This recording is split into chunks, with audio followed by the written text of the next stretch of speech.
Okay, so I'm actually not particularly a moderate person, but I've been asked to moderate.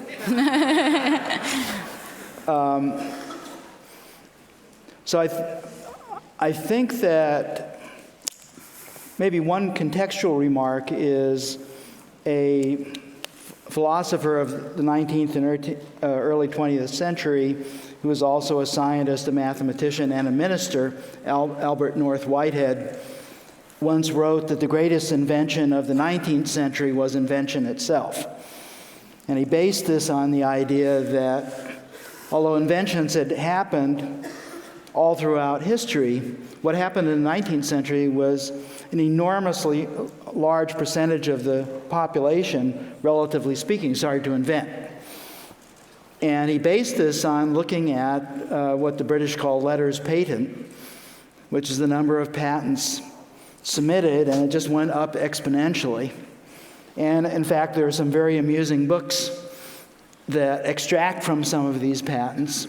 And if you've been to a flea market, you can see hundreds of thousands of items that people cared enough about to actually manufacture in enough quantity so that they wind up in a flea market for almost nothing. So I think my context is that I think in a world where we have a lot of media that tends to passivate, it is really good to get children active again and putting things together and trying things. But in fact, that's hooking into an instinct that's not just human or even primate, but is actually many mammals tinker. Some birds tinker and learn through tinkering. And so tinkering is a necessary first start. It's how you do things without having to have a sense of where you're going to go.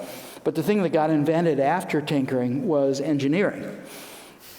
And engineering went beyond making something that would just cross a stream to something that would stay across a stream for a few years and not crumble when people went across it. And so all of a sudden you're in a completely different way of thinking about what it means to make things. You're making things now by gathering principles. You're making cookbooks. And engineering didn't need science, it didn't need mathematics, because you could do things by trial and error and you could remember what happened, you get a few principles. So, and then of course math came along and allowed some of the thinking you had to do by experiment to now be done without having to build a bridge. Start thinking about that. And then way 193,000 years after we came on the planet, 400 years ago, we invented science, which allowed us to actually start understanding. You tinker when you do science, you do engineering when you do science, you do math when you do science, but basically science is epistemologically unique in the history of human thought because it looks at things from a completely different angle, and it's thousands of times more powerful than any of the others, and it's made the others powerful. Right? The reason we can do Lego Mindstorms today is not even because of engineering, but because of people understanding the quantum physics of semiconductors.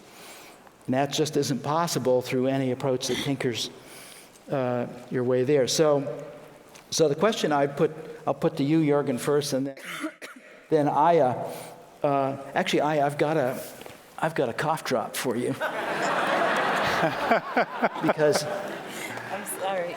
No, it's I understand the problem, but let me. I'm okay. Don't worry about it. No, I got it. Great. This is the best use of. Here you go. Sugar free.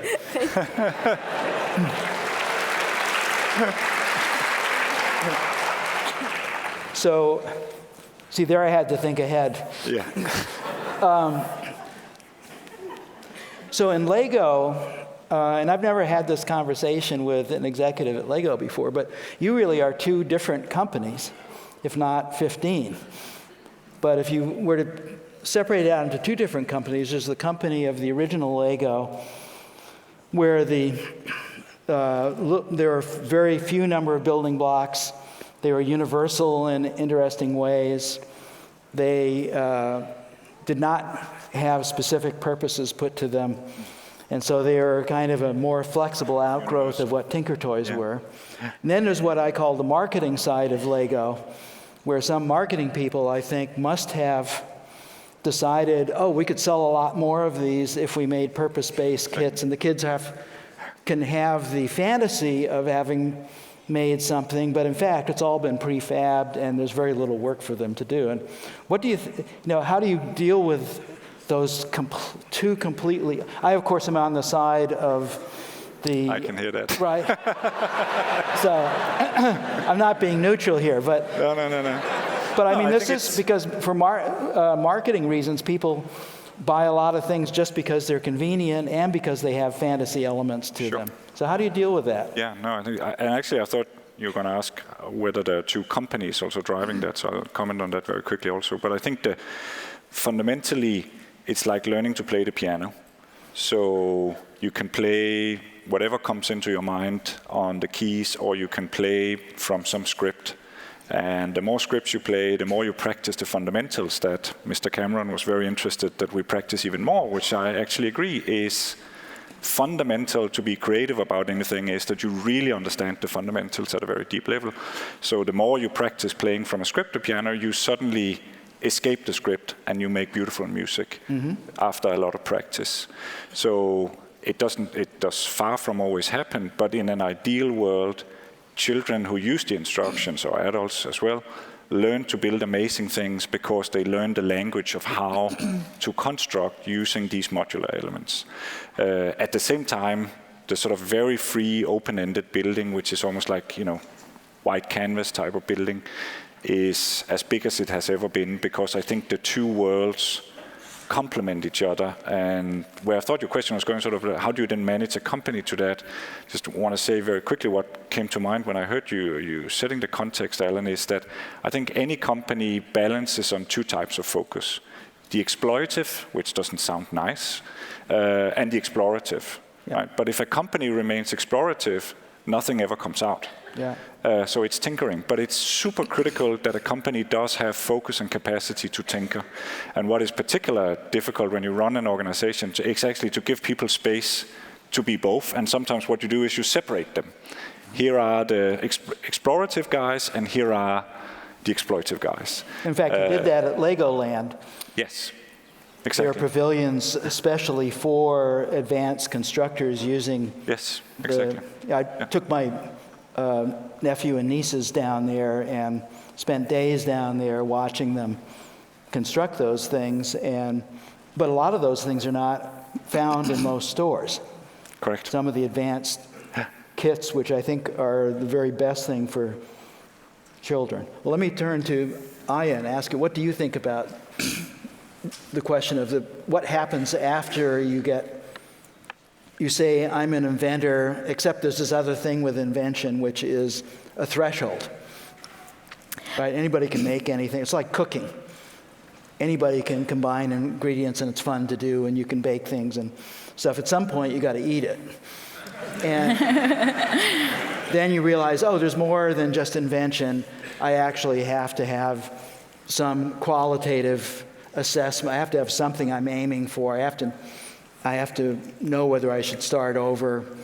I can't just be satisfied with everything I put together. I mean, I think of invention as a state of mind. I think that I would peg it against engineering. I don't think that we need to be producing more engineers in the world. I don't think that the next generation has to all be engineers. And I find that the word STEM and STEAM sometimes are imposing a little bit too specific a future on the next generation. But I think of invention as a mindset. I think it's the ability to reinvent yourself, to be a lifelong learner. It's the ability to be prepared for careers that haven't been invented yet, for learning as you need it. And so it's not because you want to be an inventor, but it's sort of allowing anybody to unleash their inventor for whatever they want to do in the world. I think that, what happens before, I was listening to Jørgen now speak, I was very fanatical about this idea of not putting any instructions in little bits when we launched. I was very fanatic about it. I was like, it's going to be one sheet, it's going to be explaining the color code, explaining the magnets, and that's it. And the reality is people need a little bit more guidance. It's too little. Think about it. It took us more than 100,000 years to even invent writing. Well, hopefully it takes less than that for this. Leaving Yeah. discovery up to children is a tough deal. On the other hand, you want them to discover as much as they can. So what we've done is basically, so now we used to have basically this one sheet, we now have these booklets, but and we put other materials. I used to be very fanatic about not having any other materials in the kit either. It was just the bricks, and now we have cardboard and paper and stickers and other things, because we want to be able to show you that the world is your playground. And what we found is that we sort of give you instructions to get to an early success, and then very quickly we suggest a remix. And the remix is basically allowing you to say, oh, look around you, what else could you do here? What other material could you swap out? What other mode of the bit could you choose? And so very quickly you start to say, like, here's an instruction to get you to succeed, so you're not frustrated, you get something that you're proud of, but very quickly make it your own. And it's been working really well, and so it's exciting to see where it will go. So the red light is blinking, and I love Marvin's idea of not wanting to close anything. So instead of closing this, I'll open it up with a story. Now, of course, good stories are rarely true.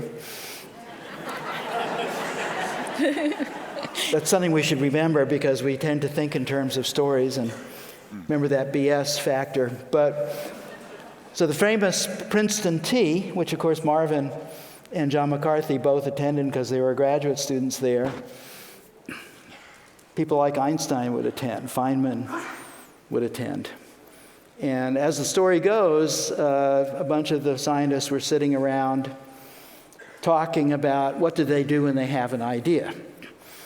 And one guy said, well, I have my ideas in the middle of the night, so I have a pad by my bed.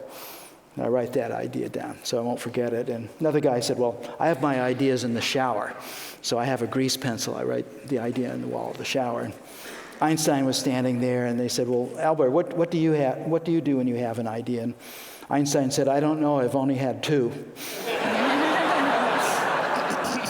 Thank you very much.